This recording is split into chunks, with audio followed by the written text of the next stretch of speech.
சீக்கிரியா சுவரில் பெயர் எழுதிய குற்றச்சாட்டில் 2 வருட சிறை தண்டனை வழங்கப்பட்டுள்ள யுவதிக்கு பொது மன்னிப்பு வழங்க வேண்டும் என அரசாங்கத்தை வலியுறுத்தி ஆர்ப்பாட்டம் ஒன்று இன்று முன்னெடுக்கப்பட்டுள்ளது.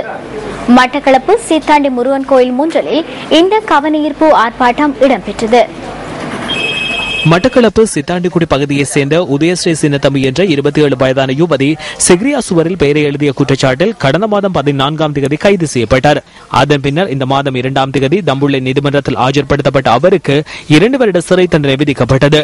சிறை தண்டனை விதிக்கப்பட்டுள்ள இந்த யுவதிக்கு ஜனாதிபதி தலையீடு செய்து பொது மன்னிப்பு வழங்க வேண்டும் என வலியுறுத்தும் வகையில் மட்டக்களப்பு சித்தாண்டியில் இந்த கவனஈர்ப்பு போராட்டம் முன்னெடுக்கப்பட்டது.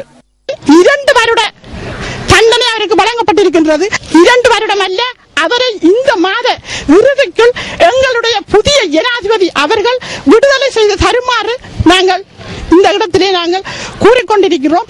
ஒரு பொது மன்னிப்பு கொடுத்து கொள்ள முடியாமல் அந்த பிள்ளையை 2 வருடங்கள் சிறையில் அடைத்து விட்டார்கள்.